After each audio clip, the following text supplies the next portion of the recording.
Vous êtes sur Urban FM 104.5, la station urbaine dans votre émission des vacances, le MAG des vagues avec René Ruth. On reçoit nos premiers invités du jour. Il s'agit de Monsieur Patrick Eyogo Edan et Monsieur Venant Zoé Tougou, qui est lui responsable du comité culturel. Il vient nous parler du festival culturel de Bitam. Bonjour messieurs. Bonjour René. Rapprochez-vous du micro s'il vous plaît. Comme toujours. Merci. Rebonjour. Rebonjour. Vous allez bien? Ça va très bien. Vous êtes là pour nous parler du festival culturel de Bitam. C'est pas la première fois. Je pense que c'est la 3e édition. Exactement. L'année passée, comment ça s'est déroulé? Formidable. C'était bien. Il y a eu des retours. C'était super. Ça s'est super bien passé. C'était de bons retours. Toujours un film ensuite qui est produit. Et je crois beaucoup de félicitations, beaucoup d'attentes, beaucoup d'effervescence.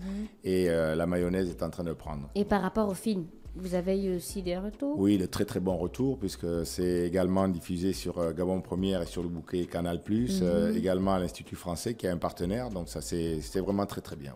Donc c'était un film qui retrace le festival culturel de Bitam, la 2e édition. Exactement. Ok, alors pour cette année, comment ça se passe? Comme on dit, on va garder la même recette, c'est-à-dire que c'est toujours un événement donc attendu au carrefour des étangs, donc à Bitam. Les 3 frontières, donc le Cameroun, Guinée équatoriale, le Gabon. On a même des coups de fil du Tchad aujourd'hui, on est très, très étonnés. Et donc c'est l'art culinaire, l'artisanat, également les danses, les concerts, un peu d'animation, de la kermesse, du sport. En fait, c'est un grand festival qui se veut ludique et qui est là pour embrasser toutes les populations des 3 frontières et également, bien sûr, le peuple gabonais qui est de passage ou qui peut venir nous rendre visite à Bitam. Alors, quels éléments de la culture locale vont être au cœur de cet événement? Alors, si je peux me permettre de passer la parole à Venant. Au responsable comité culturel. Exactement. Ce sera très important, effectivement, votre question, de donner des arguments et des réponses. Parce que, vous savez, la 3e édition du Festival culturel de Bitam est un grand rendez-vous. Vous savez, Bitam, depuis des années passées, a toujours été le carrefour des grandes nations. Et le festival est justement cet instant qui pourra encore permettre de redonner cette image d'antan que Bitam a toujours donnée dans la sous-région. Et la 3e édition du Festival culturel de Bitam aura un ajout, un plus cette année, pour la simple raison que la thématique même centrale de ce festival est la généalogie, qu'on appelle chez nous, chez les Ontumu, Ndanayon. La généalogie, c'est une science qui étudie c'est une science qui étudie les clans, les clans, les généalogies, les clans des peuples, des traditions et ainsi repartis dans leur famille. Est-ce que ça veut dire qu'il y aura un stand sur la généalogie où toutes les activités doivent avoir un lien avec le thème même? Vous savez, Bitam aujourd'hui a 23 clans du peuple Ekan. En gros, Bitam a 23 clans.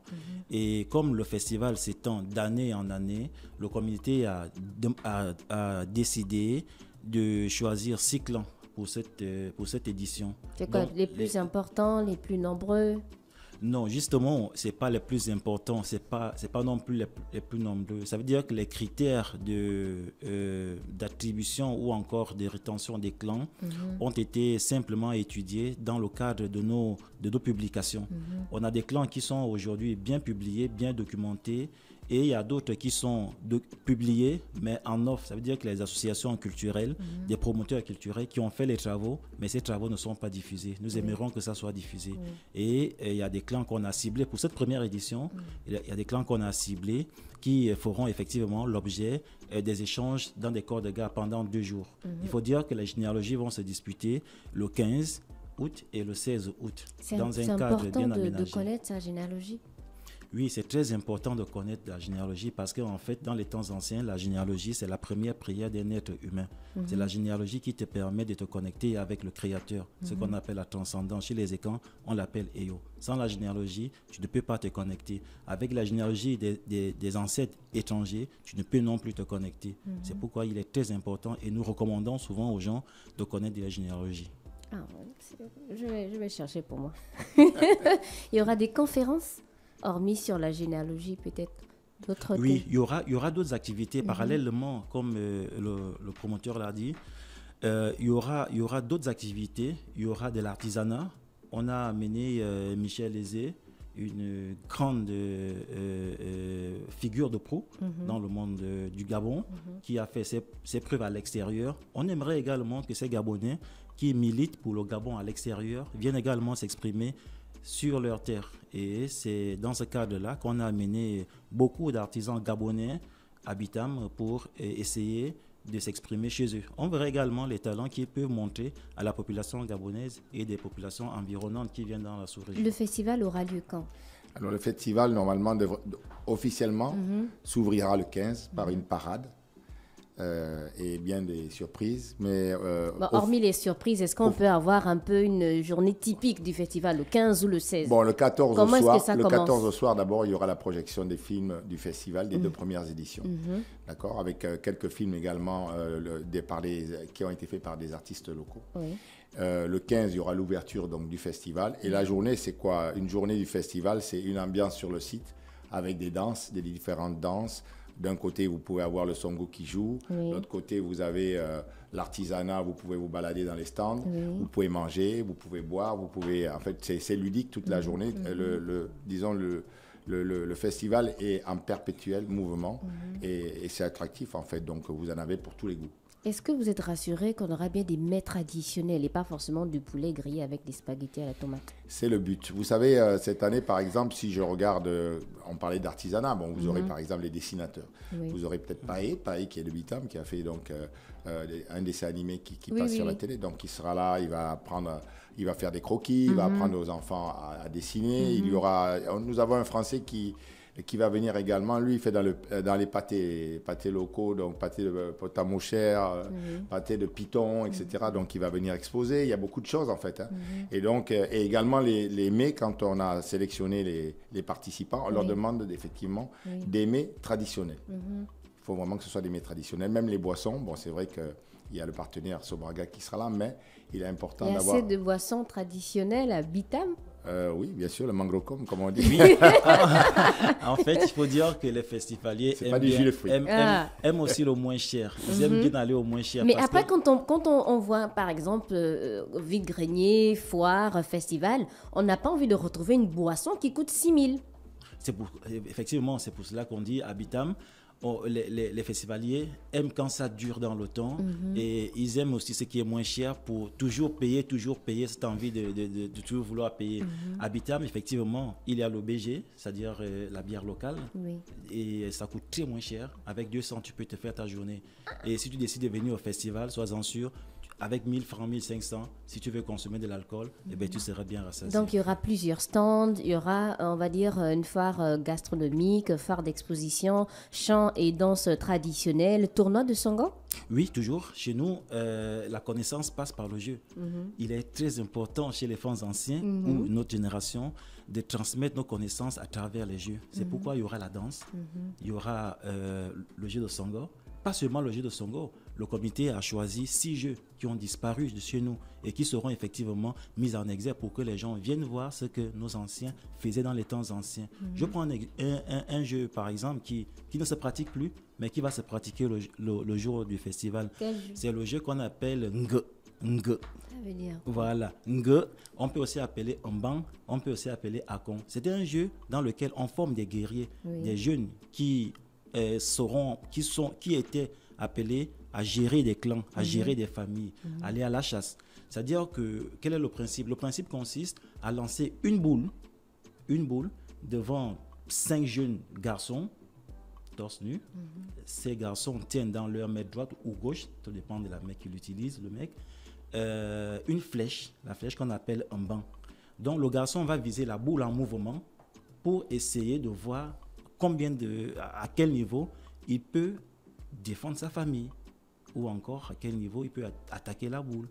Est-ce que vous voyez ce que je veux dire? Oui. Ça veut dire qu'on le forme à la guerre. En fait, c'est un jeu martial. Voilà. Mais est-ce qu'à chaque jeu, il y a des explications comme ça? Parce que parfois, moi, je restais un moment à Rio et puis j'allais voir les grands qui jouaient au Songo. Je ne comprenais rien. Je voyais seulement les boules qui tapaient.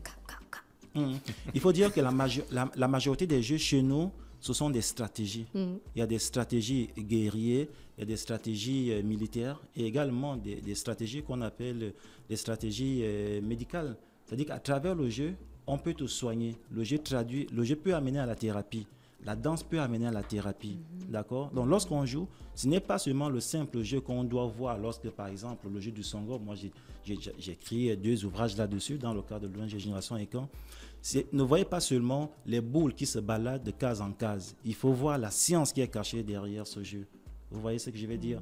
Donc, le cas de Ng, par exemple, c'est un jeu qui, normalement, est destiné aux jeunes garçons. Et ces garçons peuvent déjà développer les esprits des conquérants. Oui. Quand il est en public, il ne va pas fuir, il peut plus fuir l'adversaire. Donc il est face à l'adversité et il doit dompter l'adversité. C'est pourquoi le rendez-vous du festival Bitam, c'était un vrai rendez-vous. D'accord. Monsieur Yogo Edon, est-ce qu'on aura un stand qui va nous expliquer un peu l'histoire de Bitam, les guerriers de Bitam, les grandes dates de Bitam? Bon, cette année, comme on disait, on a choisi un thème. L'année dernière, on en a parlé. C'est tournant, en fait. Hein. Oui. On a encore des propositions, rien n'est arrêté pour 1 ou 2 conférences, notamment, je me rappelle, c'est Bitam pendant la guerre 14-18. L'histoire de Bitam, on l'a déjà fait. Donc, bon, les guerriers de Bitam, les grands hommes de Bitam, pas seulement sur le plan politique aussi. Nous avons un mémorial. Un mémorial, effectivement, qui est classé de catégorie en catégorie. Les gens qui ont les grands noms de Bitam qui sont disparus avec leur histoire. Donc, c'est déployé sur une bâche et ça permet à tout un chacun de revoir ses parents qui sont partis. C'est d'ailleurs le mur de l'émotion parce qu'il y a beaucoup de gens qui pleurent. Et chaque année, donc, on essaie de l'alimenter avec des nouvelles photos, des choses comme ça. Donc, ça permet de savoir qui est passé par Bitam, qui a marqué Bitam, etc., etc. D'accord. Et vous avez dit ça commence le 14? Le 14 au soir, c'est vraiment projection de films et test, on va dire, du matériel sonore parce qu'il y aura une grande sono puisqu'il y aura des grands concerts également. Oui. Et c'est vraiment le 15. Le 15 à 14h, je pense que ce sera lancé pour 3 jours. Pour 3 jours. Donc, il y aura aussi, vous appelez toujours quoi, grand bal de poussière. Hein? Grand bal de poussière, oui. Donc, avec les élônes jusqu'au bout de la nuit. C'est vraiment toute la nuit qu'on danse les lônes? Toute la nuit qu'on danse les lônes. On va bien danser les lônes toute la nuit parce que les meilleures danses ou encore les meilleurs chanteurs des lônes aujourd'hui sont des gens du Bitam. Et ce serait très important. Je dois voir ça comme étant une pique. Hein? C'est Alliance Bicas, non? C'est ça? Oui, c'est Bicas aujourd'hui. Oui. Non, même s'ils voient ça comme un pique, eux, s'ils ont détrôné, ils ont eu ce label-là pendant longtemps. Oyem a eu le label pendant longtemps. Minzik a eu le label pendant longtemps. D'accord. Hormis le Grand Bal Poussière, est-ce qu'il y aura un concert peut-être avec plus d'artistes peut-être? C'est pour ça que je dis qu'il y aura des artistes de renom internationaux qui seront là. Et donc là, ce sont les surprises. Vous n'avez pas encore envie de citer les noms? Non, je n'ai pas envie de citer les noms parce que ça va être détonnant. Je crois que si jamais je cite les noms, on va vouloir nous les piquer. Donc je crois qu'on va attendre. Il faut être à Bitam le 15 pour un premier concert donc, plus traditionnel, donc la musique Ekan avec des gens qui chantent en Ekan, etc. Et le 16, donc, un concert populaire avec des stars de renom. Des gens qui font le buzz actuellement. Est-ce que des artistes peuvent encore s'inscrire pour participer à ce grand concert-là ou pour avoir même des stands? Bon, les stands, il y a 165 stands cette année. 165? Oui. OK. Et après, au niveau des artistes, vous savez, c'est une question de budget aussi parce que tout est gratuit au Festival culturel du Bitam. C'est ce qui fait, certes, notre force, mais ce qui limite aussi certainement nos activités. Donc, c'est une question de budget aussi. On espère que à la 10e ou 15e édition, ce seront les artistes qui paieront pour venir chanter sur notre scène. Forcément. Et pour les stands, comment ça se passe? Alors, cette année, on a essayé d'être juste vis-à-vis de la population parce que nous avions plus de 400 demandes pour 165 stands. Donc, on a procédé simplement à un découpage d'abord en fonction des activités et puis un tirage au sort public devant tout le monde. Je crois que tout le monde y a trouvé son compte. Ceux qui n'ont pas été retenus, je crois que la mairie, qui est également un partenaire, nous a demandé de fermer une rue à côté et on va essayer de mettre des tentes pour voir si on peut, que les gens viennent aussi quand même pouvoir exposer sous des tentes, quoi. D'accord, il y aura des compteurs d'Umvet? Oui, il y en aura des compteurs d'Umvet. On ne peut pas parler du festival de Bitam sans parler d'Umvet. Ça va être difficile de parler d'un festival Ekan sans parler de l'Elone et sans parler d'Umvet. Donc il y en aura bien. D'accord. Le Domba, le Vet. Le Domba, le Umvet, il y en aura bien. Des balafons qui vont venir du Cameroun, il y aura tout. D'accord. Alors, beaucoup de jours quand même. Est-ce que la sécurité sera-t-elle assurée? Alors, nous avons la chance que la place de l'Indépendance jouxte le commissariat. Et nous avons fait donc appel, tout simplement, nous avons écrit aux forces de l'ordre pour pouvoir nous assister de manière à ce que ça se passe dans de bonnes conditions. Parce que, vous savez, c'est peut-être 30 000 personnes qui vont passer sur 4 jours sur le site. Et c'est vrai que quand il y a du monde, il peut y avoir des problèmes de sécurité. On n'en a pas eu, on croise les doigts pour l'instant, mais on a besoin quand même que les forces de sécurité puissent être à nos côtés. D'accord. Donc, vous nous donnez encore des éléments importants du festival à retenir, s'il vous plaît?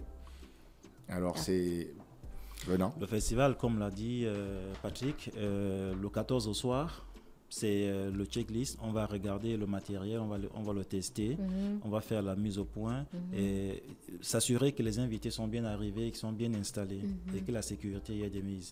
Le 15, vers 14h, on va commencer les festivités. Je crois qu'il y a une crosse.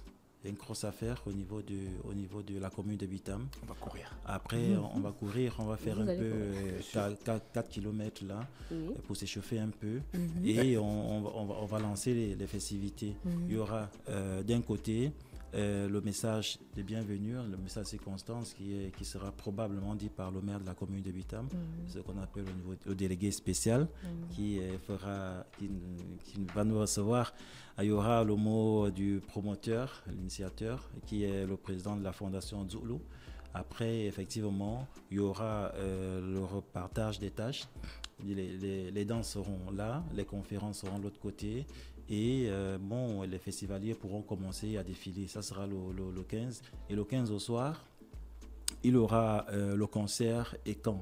C'est-à-dire tous les artistes Ekan de renom qui... Citez-nous quand même 2 noms. Je pourrais citer Moazaya, artiste international qui revient du Maroc. Donc, il revient du Maroc, il a chanté là-bas dans une université. Donc, il y aura Moazaya comme ça. Il y aura d'autres artistes que je pourrais peut-être pas citer les noms, sinon on va nous les piquer, comme l'a dit Patrick. Donc, il y aura ce grand concert Ekan qui sera typiquement en langue Modzona, la langue d'Akiobian. Et le 16, on va repartir avec des conférences, généalogie, des ateliers, de l'histoire de Bitam, comme on l'a dit, les lônes, les danses. Et il y aura un grand concert populaire également avec tous les artistes gabonais, camerounais, guinéens de la Guinée équatoriale.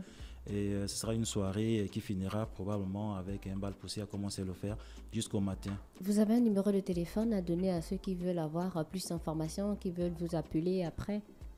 Oui, il y a un numéro de téléphone qui est le numéro du chargé de la communication. Il serait important qu'on le donne. Et pour avoir plus d'informations par rapport au festival culturel de Bitam, parce que les gens veulent toujours savoir s'ils peuvent avoir un dernier stand, s'ils peuvent même prester, que ce soit gratuitement ou pas, s'ils peuvent venir exposer des tableaux, ou bien venir écouter le mbed, venir compter le mbed, ça dépend. Le numéro, vous l'avez? Oui, j'ai le numéro. Ce sera le 077 25 85 38. D'accord. Je vais répéter peut-être 077 25 85 38. Le nom, c'est Sentimangwa, c'est le responsable de la communication du festival. D'accord. Monsieur Yogo Edjan, un dernier mot? Je voudrais remercier quand même tous ceux qui nous accompagnent depuis des années. Nous avons quand même des sponsors qui ont cru en nous. Nous avons cette année un sponsor officiel qu'on appelle BW Énergie, une société qui nous a lourdement accompagnés, qu'on remercie chaleureusement du fond du cœur. Nous avons également des donateurs particuliers, donc des mécènes. Je puis quand même dire, je remercie également donc, le chef de l'État, président de la transition, donc le général Clotaire Oligui. Je remercie beaucoup de sociétés, beaucoup de personnes qui nous suivent, effectivement. Et je crois que sans eux, je crois qu'on n'aurait pas pu cette année tenir ce grand rendez-vous. D'accord. Monsieur Venant, un dernier mot. Il y aura le film aussi pour cette édition, n'est-ce pas? Bien sûr, puisque nous prenons sur le vif les festivaliers, des interviews, on passe et puis on vous filme. Ok. Monsieur Venant, un dernier mot? Oui, je dirais tout simplement à tous nos abonnés. On a un minimum 200 000 abonnés sur Internet. Je leur demanderai de se retrouver à Bitam. Ce sera un grand rendez-vous de parler de la culture et quand. D'accord. Merci beaucoup. C'était Monsieur Patrick Eyogo Aidan et Monsieur Venance Tougou qui venaient nous parler du Festival culturel de Bitam. Pour plus d'informations, merci de contacter le 077 25 85 38. Je réitère le numéro 077 25 85 38. Retrouvez leur interview sur la chaîne YouTube de la radio Urban FM 104.5, la station urbaine. Enfin, un petit tour en musique. On se retrouve pour la suite des programmes de votre émission des vacances, le MAG des Vacs.